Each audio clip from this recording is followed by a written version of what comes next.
Siapa sangka, pasangan muda ini nyaris membalikkan keadaan melawan unggulan Cina, tapi satu kesalahan kecil di momen krusial justru jadi penentu pahitnya akhir mereka.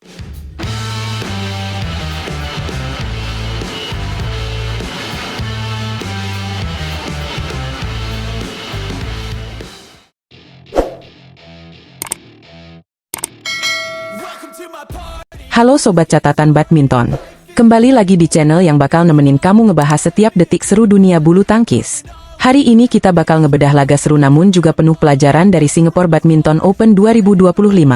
Sayangnya, langkah pasangan ganda campuran muda Indonesia, Jafar Hidayatullah dan Felicia Alberta Nathaniel Pasaribu, harus terhenti di babak 8 besar. Tapi, tunggu dulu, jangan buru-buru kecewa. Karena dari pertandingan ini, banyak banget kisah menarik dan pelajaran berharga yang bisa kita kulik bareng-bareng. Langsung aja, kita rewind ke Jumat, tanggal 30 Mei, di Singapore Indoor Stadium. Atmosfernya panas, tegang, dan penuh semangat. Jafar dan Felicia berhadapan dengan pasangan kuat asal Tiongkok, Kuo Xinhua dan Chen Fanghui. Dan, hasil akhirnya, sayangnya, pasangan Indonesia harus mengakui keunggulan lawannya dalam dua game langsung dengan skor 8-21 dan 22-24. Ya, game kedua memang berlangsung jauh lebih ketat, tapi tetap belum cukup untuk membawa mereka ke semifinal. Felicia usai pertandingan mengakui bahwa hasil ini belum sesuai harapan. Tapi mereka tetap bersyukur bisa menyelesaikan pertandingan tanpa cedera. Nah, disinilah menariknya. Mereka bukan cuma bertanding, tapi juga terus mencoba berbagai strategi. Mereka bongkar pasang pola, ganti cara main, semua demi mencari celah dari lawan. Tapi yang luar biasa dari Kuo dan Chen adalah konsistensi tekanan yang mereka berikan. Mereka seperti tidak pernah kehabisan bensin, terus-menerus menekan, dan tahu betul apa yang akan dilakukan Jafar dan Felicia. Bahkan Felicia sampai bilang, mereka sering kaget dengan pola yang diberikan lawan. Ini jadi catatan besar buat mental bertanding, karena tekanan seperti ini bisa bikin siapa saja goyah. Di game pertama, Jafar mengaku mereka sulit banget keluar dari tekanan. Bahkan sampai masuk ke game kedua pun, beban itu masih terasa. Tapi, berbeda dengan game pertama yang boleh dibilang berat sebelah, di game kedua kita lihat semangat perlawanan dari Jafar dan Felicia mulai muncul. Mereka mulai berani menekan balik, mencari celah, dan sempat bikin pertandingan jadi lebih seimbang. Tapi, di poin-poin kritis, mereka masih belum cukup tenang. Ada beberapa kesalahan sendiri yang muncul karena terlalu hati-hati. Ini yang akhirnya membuat kesempatan menang tipis pun sirna di adu setting. Bayangin aja, di game kedua mereka sempat punya momentum untuk membalikkan keadaan. Tapi sayangnya, seperti yang Jafar bilang, pola permainan yang tepat baru ketemu di akhir pertandingan. Dan ya, pada saat itu udah terlambat. Waktu tidak berpihak pada mereka. Namun jangan anggap semua ini sebagai kegagalan. Justru, dari pertandingan ini mereka dapat pelajaran yang sangat berharga. Felicia bilang, mereka harus bisa lebih tenang di poin-poin kritis, harus mulai dengan lebih cepat, dan adaptasi di lapangan harus lebih matang. Ini bukan sekadar komentar biasa loh. Ini tanda bahwa mereka sadar betul apa yang harus diperbaiki untuk pertandingan berikutnya. Karena di turnamen sekelas BWF World Tour Super 750, yang membedakan antara menang dan kalah bisa sesimpel bagaimana kamu mengawali pertandingan atau bagaimana kamu mengatur emosi di saat genting. Ngomong-ngomong soal turnamen, Singapore Open ini bukan turnamen biasa. Ini ajang bergengsi yang diikuti para pebulu tangkis top dunia. Jadi, untuk pasangan muda seperti Jafar dan Felicia bisa sampai ke babak 8 besar, itu udah pencapaian yang patut diapresiasi. Mereka menunjukkan potensi yang besar, dan mentalitas untuk terus belajar dan berkembang. Kegagalan hari ini, bisa jadi fondasi kuat untuk kemenangan di masa depan. Jadi buat kalian yang mungkin kecewa, yuk ubah kecewa itu jadi dukungan. Karena setiap pemain butuh waktu, butuh jam terbang, dan yang paling penting, butuh penonton yang tetap setia di belakang mereka, apapun hasilnya. Jafar dan Felicia udah kasih penampilan yang pantas dihormati. Perjalanan mereka belum selesai, dan kita semua tahu, langkah mereka ke depan akan lebih matang, lebih kuat, dan lebih siap menghadapi tekanan dunia. Itu dia ulasan dari pertandingan seru Jafar dan Felicia di Singapore Badminton Open 2025. Jangan lupa, like video ini kalau kamu juga bangga sama perjuangan mereka. Share ke teman-temanmu sesama pecinta bulu tangkis. Dan subscribe channel Catatan Badminton biar kamu nggak ketinggalan update paling segar dari dunia badminton Indonesia dan dunia. Sampai jumpa di video selanjutnya. Tetap semangat dukung atlet-atlet kita. Dan, salam smash! Simbol benturan raket dan shuttlecock bulu tangkis. Siapa sangka, pasangan muda ini nyaris membalikkan keadaan melawan unggulan Cina, tapi satu kesalahan kecil di momen krusial justru jadi penentu pahitnya akhir mereka. Game pertama dihajar habis-habisan. Sempat bangkit, tapi akhirnya tumbang lagi di poin-poin kritis. Apa yang sebenarnya terjadi sama Fajar Rian di Singapore Open 2025? Halo Sobat Catatan Badminton. Balik lagi di channel yang selalu ngulik tuntas kabar panas dari dunia bulu tangkis tanah air. Dan kali ini, kita akan bahas pertandingan yang bikin banyak fans geregetan, bahkan kecewa.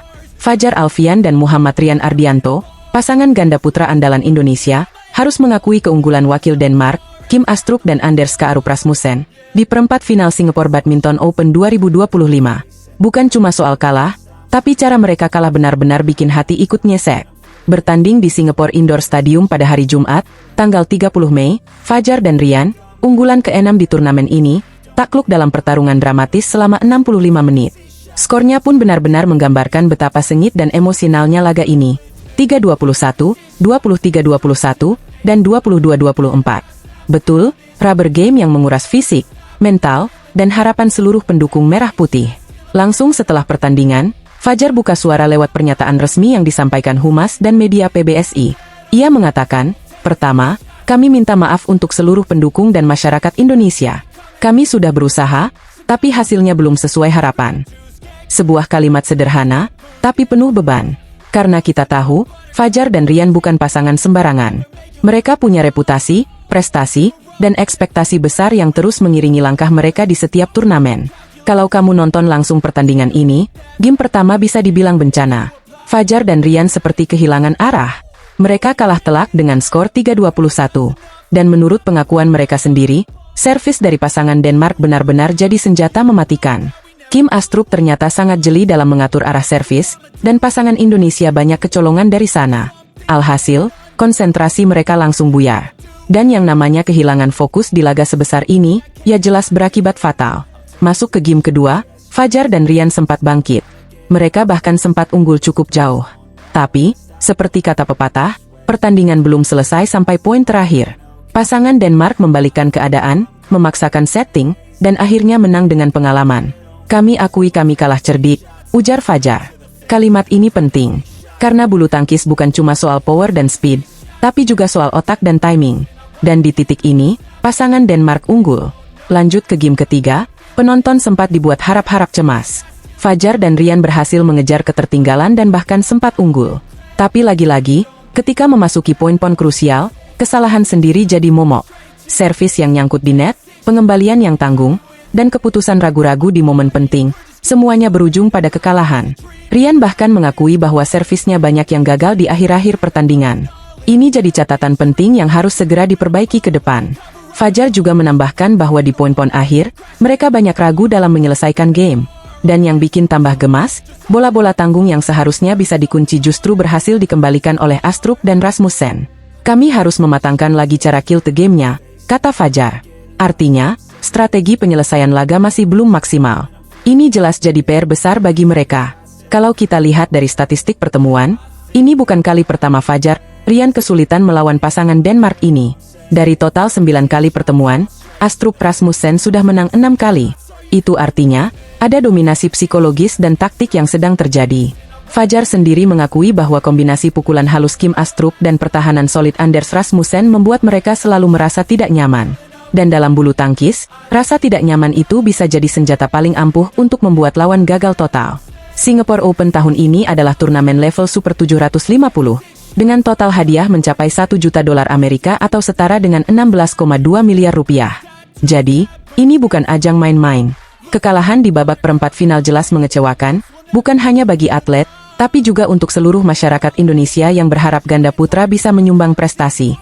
Sobat Catatan Badminton, dari laga ini kita belajar bahwa level persaingan di bulu tangkis dunia semakin ketat. Tidak ada lagi zona nyaman. Setiap kesalahan kecil bisa jadi penentu hasil akhir. Fajar dan Rian sudah minta maaf, tapi tentu saja yang lebih penting adalah bagaimana mereka bangkit dan belajar dari kekalahan ini.